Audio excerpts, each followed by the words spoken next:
வணக்கம் நண்பர்களே. வாழ்க்கை பயணத்தின் ஒவ்வொரு தருணத்திலும் காலம் மறக்க முடியாத நினைவுகளை தந்துவிட்டு செல்லும்.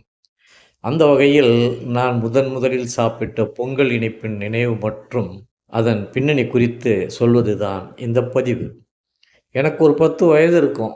சென்னை மாநகராட்சி பள்ளியில் 4ஆம் வகுப்பு படித்து கொண்டிருந்தேன். பண்டிகை நாட்கள் என்றால் என்ன விசேஷம் என்று கூட தெரியாது. பெரும்பாலும் ஏழ்மையான குடும்பத்து பிள்ளைகள் என்னோடு படித்த காலம் அது.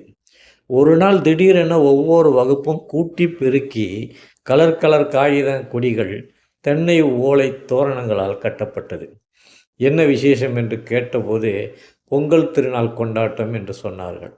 அது மட்டுமல்ல, கரும் பலகையில் கலர் கலர் சாக்பீஸ்களை கொண்டு பொங்கல் பானை பொங்கி வழிவதைப் போலவும், பக்கத்தில் கரும்பும் படையல் போடப்பட்டதைப் போல சித்தரித்து ஓவியங்கள் வரையப்பட்டன.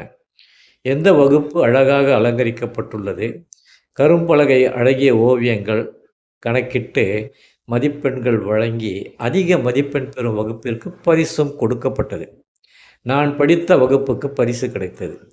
ஆசிரியையும் அவரிடம் படித்த நீண்ட ஆண்டுகளுக்கு பிறகு அவரோடு நட்பில் இருந்த அண்ணனும் அதிகமாக ஈடுபாடு கொண்டு உழைத்ததன் அடிப்படையில் பரிசு பெற்ற அந்த விழா நிகழ்ச்சிதான் நான் முதலில் பார்த்த விழாவாகும். கரும்பலகை ஓவியத்தைப் போலவே ஆசிரியை செங்கல் அடுப்பு பற்ற வைத்து பொங்கல் பொங்கி வரும்போது எல்லா மாணவர்களையும் பொங்கலோ பொங்கல் என சத்தமாக கூவச் செய்து பிறகு படைகள் வைத்து அனைவருக்கும் தையல் இலையில் பொங்கல் வழங்கினார். முதலில் நான் சாப்பிட்ட பொங்கலின் இனிய சுவையை இன்றும் கண்மூடி நினைத்தாலும் இனிப்பதைப் போல உணர்கிறேன். அந்த நிகழ்விற்கு பின் என் வகுப்பாசிரியையும் அவரிடம் படித்து பின் நாட்களில் நண்பரானவரும் பொங்கல் விழாவில் இணைந்ததைப் போல இல்லற வாழ்வில் வயது வித்தியாசத்தோடு கணவன் மனைவியாக இணைந்தது தான் சிறப்பு. ஒரு பெண் பிள்ளையை பெற்றுக் கொடுத்துவிட்டு அந்த ஆசிரியர் கொஞ்ச நாட்களில் புற்றுநோய் காரணமாக இறந்து போனார்.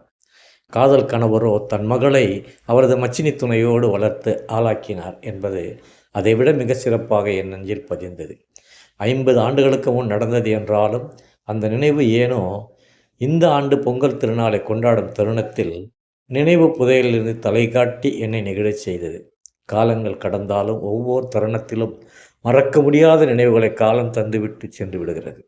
அனைவரின் வாழ்விலும் அனைத்தும் நலமாக அமைந்திட என் நெஞ்சார்ந்த பொங்கல் திருநாள் நல்வாழ்த்துக்களை தெரிவித்துக் கொள்கிறேன். இதுபோன்ற நெஞ்சை நெகிழ வைக்கும் நினைவுகள் எனக்குள் வெளிப்படும் போது உங்களோடு பகிர்ந்து கொள்கிறேன்.